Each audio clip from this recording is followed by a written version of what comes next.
अब जनाब क्या हुआ है कि वहां पर लड़ाई हुई है, जंग हुई है, झड़पें हुई हैं। 300 चीनी आ गए और उन्होंने एलएसी क्रॉस करने की कोशिश की।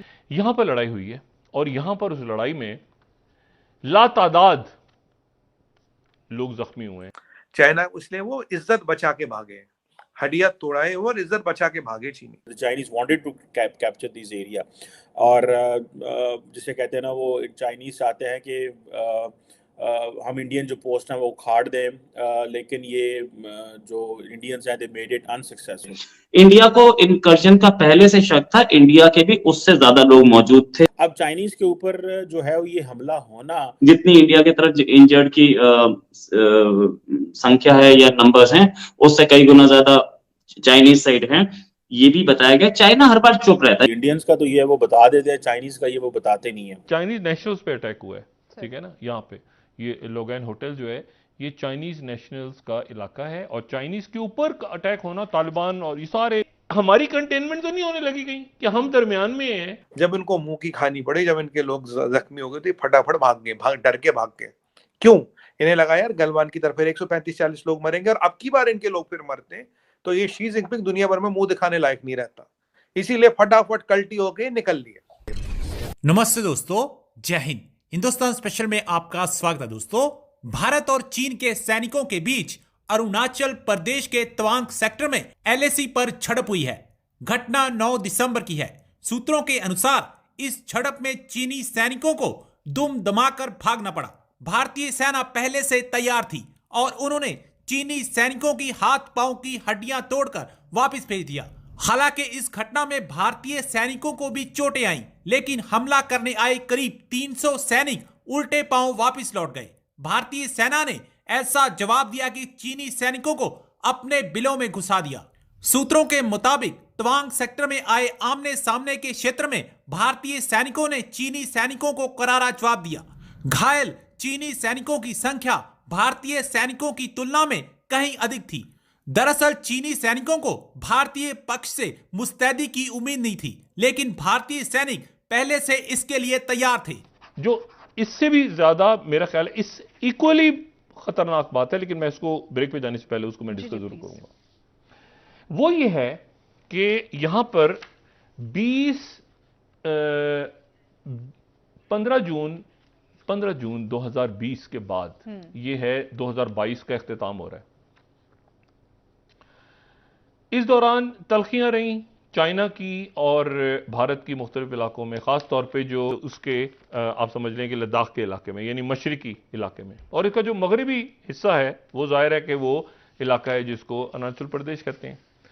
अब जनाब क्या हुआ है कि वहां पर लड़ाई हुई है, जंग हुई है, झड़पें हुई हैं, अच्छा। और ये पहली दफा झड़पें हुई हैं, उसके बाद ये पहली दफा झड़पें हुई हैं।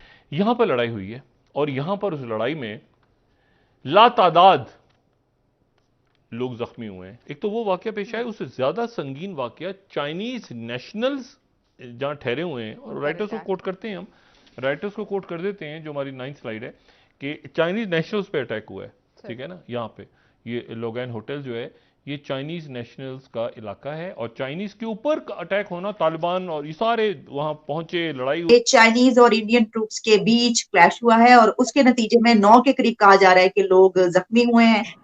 देखिए, इस समय ठंड का सीजन होता है और टेम्परेचर वहां पे इस लेवल पे पहुंच जाता है जहां पर आपके गन्स जैम हो जाएंगी, टैंक्स चलने बंद हो जाते हैं। वो -60 -50 टेम्परेचर वहां पहुंच सकता है। ये तवांग का एरिया है, अरुणाचल प्रदेश का एरिया, जहां पर रिलेटिवली काम रहता है, ज्यादा टेंशन रहती है लद्दाख साइड पे। उस एरिया में चाइना को ये लगा कि इंडिया टोटली इल प्रिपेयर्ड है, हम लोग एक इनकर्जन करते हैं। 300 लोग चाइना की तरफ से, 300 चाइना के फौजी आए, इंडिया में इनकर्जन करने की कोशिश की। 300 लोगों के सामने हमारा नॉर्मल पेट्रोल नहीं टिक सकता था। 20 आदमी, 15 आदमी, 30 आदमी नहीं टिक सकते थे। इंडिया को इनकर्जन का पहले से शक था, इंडिया के भी उससे ज्यादा लोग मौजूद थे। दोनों के बीच में क्लैश हुआ और क्लैश में कुछ लोग इंजर्ड, इंडिया के कुछ सैनिक इंजर्ड। जितनी इंडिया की तरफ इंजर्ड की संख्या है या नंबर्स हैं, उससे कई गुना ज्यादा चाइनीज साइड है, ये भी बताया गया। चाइना हर बार चुप रहता है। चाइना को पिछली बार भी एक मुंहतोड़ जवाब दिया था, जिसमें चाइना ने 100 से ज्यादा चाइना की तरफ से कैजुअलिटी थी, जो इंटरनेशनल रिपोर्ट्स थी। चाइना ने कैजुअलिटी एक्सेप्ट बहुत बाद में की। अब ये देखने वाली बात है कि 300 अगर आए थे, 300 से भिड़ कितने लोग सकते थे? 300 के सामने कम से कम 250 होने चाहिए थे, तब बराबरी का होता।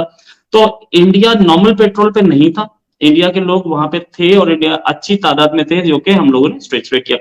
अगर 10-15 होते तो वो उठा के ले जा सकते थे, 15 तो कहीं मैच नहीं करते। आज चीनियों को उनकी औकात फिर गिना दी। देखिए हुआ क्या था, जो अभी ऑफिशियल इंफॉर्मेशन है उतनी बात कर पाएंगे, उसके अलावा मुझे कुछ नहीं पता। हुआ क्या था, जो तवांग सेक्टर है यहाँ 2006 में LAC डिमार्केट हुई थी, जो चाइना भी मानता हम भी मानते। अब करीब करीब ये हो गए 17 साल आज, करेक्ट? 17 साल हो गए, 16-17 साल। अब वहां क्या है, अब वहां हमारी पेट्रोल पार्टी जाती थी, पेट्रोल पार्टी में 10-20 लोग अपने एरिया तक पेट्रोल करते हो, अपने एरिया पे करते हैं। उस दिन क्या हुआ, 9 दिसंबर वाली बात थी। इस दिन 300 चीनी आ गए और उन्होंने LAC क्रॉस करने की कोशिश की। और अगर आपको याद हो, मैं आपके शो पे कह चुका हूं, LAC and LOC will heat up, it's a matter of time, take my word, it will heat up. और आपको याद दिला दो, जब ये थोड़ा मैं भूल ना जाऊं ना, अरे आप गूगली मारेंगे कहीं ना कहीं से, जब ये कहानी हो रही थी तभी इंटरनेशनल बॉर्डर पे पाकिस्तान रेंजर्स BSF पे फायर करते हैं। महीनों बाद इंटरनेशनल बॉर्डर पे BSF पे फायरिंग हुई है, महीनों बाद, पहले नहीं हो रही थी। ये दोनों इंसिडेंट एक दिन आगे पीछे होते हैं। और उसके पहले क्या होता है, उसके पहले आपके नए चीफ साहब अफगानिस्तान बॉर्डर ना देख जाके, जहां तारीख लिखे तालिबान के साथ फुल फ्लेज लड़ाई हो रही, वो आ रहे ईस्ट साइड कश्मीर साइड वाले बॉर्डर पे। और ये कश्मीर आना, उनका ISI का बैकग्राउंड, उनका मिलिट्री इंटेलिजेंस का बैकग्राउंड, और यहाँ BSF पे फायरिंग, फिर यहाँ पे ये चाइनीज वाला मसला। चाइनीज वाले मसले में मैं बताता हूँ। इन्हें लगता था, चीनियों को लगता था भारत ना, जो लास्ट टाइम आपने बात की थी कि यार आप बात नहीं करें, मैं कहा बात का इंतजाम कौन कर रहा है चीमा साहब, our gunpowder is dry. हम बात की गोलियां खा के नहीं बैठे, बात की सुपारी नहीं चबा रहे, बात का चूरन नहीं चबा रहे, बात करनी हुई करेंगे, हमारी तैयारी पूरी है।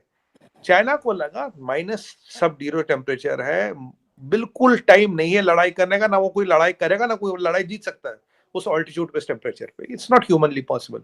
देखते हैं भारत की तैयारी कितनी, देखते हैं भारतीय तैयार है नहीं है। चीमा साहब गलवान वाली इन्होंने फिर हरकत की थी, पीठ में छुरी भोंकने की। यहाँ ये करे बातचीत हो रही है, हो रही है, वो हो रही है।